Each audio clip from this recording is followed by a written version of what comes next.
Katika hali isiyo ya kawaida, moto mkubwa wawaka na kuteketeza baadhi ya makazi ya wananchi katika jimbo la Bukene. Tulifanikiwa kutembelea katika kitongoji hicho na kupata mawili matatu kutoka kwa viongozi, na huyu ni mtendaji wa eneo hilo, ana haya ya kutuambia.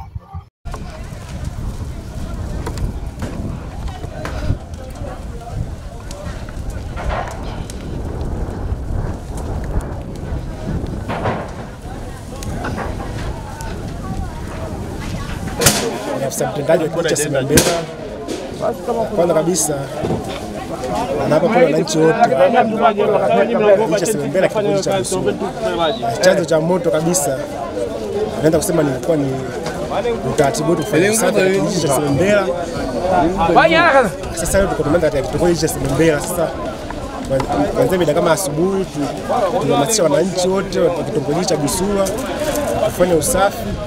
Baada hapo takataka zote tuzichome moto, alafu zikishamalizika zote kwamba tuzime moto. Sasa tofauti kulitokea kidogo, baadhi ya watu walichoma moto upande wa pili kwa barabara. Sasa tumetokea hivyo, lakini hatuchukua kama mwanzoni kabisa kwamba wananchi wote kwamba tuzime moto. Naamini serikali imeona hapa kichotokea, lakini chanzo cha moto ni kusema kwamba ni usafi. Tukijua kufanya usafi, tuchome takataka sabati mbao kupita upepo. Baadhi ya nyumba moja ikashika moto.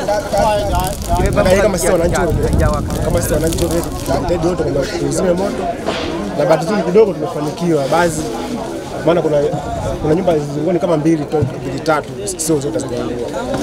Kwa hiyo naomba serikali iliona hapa kama uongozi utachukua hatua, naomba tushirikie jambo hili. Na kuna madhara yote labda kama kuna binadamu wote ambao amepata madhara?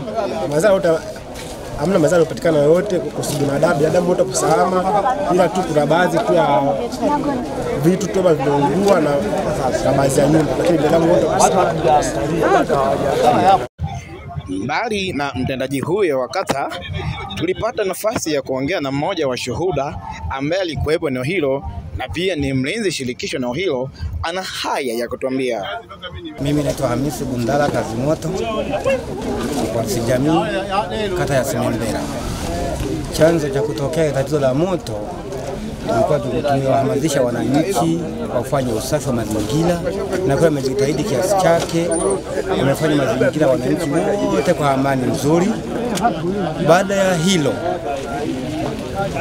tulipohamasisha wananchi wote wanafanya utaratibu wa mazingira usafi.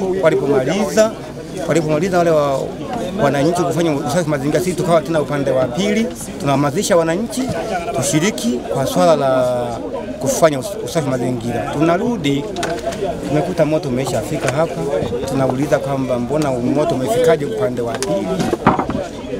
Vijana hawakupatikana waliotia moto upande wa pili.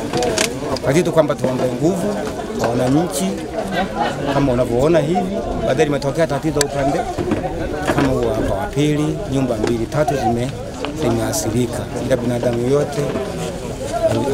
yoyote hajaumia. Hatua gani ambazo mnaenda kuzichukua kwa wale ambao wamewasha moto pande pili kinyume na ambavyo mlikuwa mmetegemea?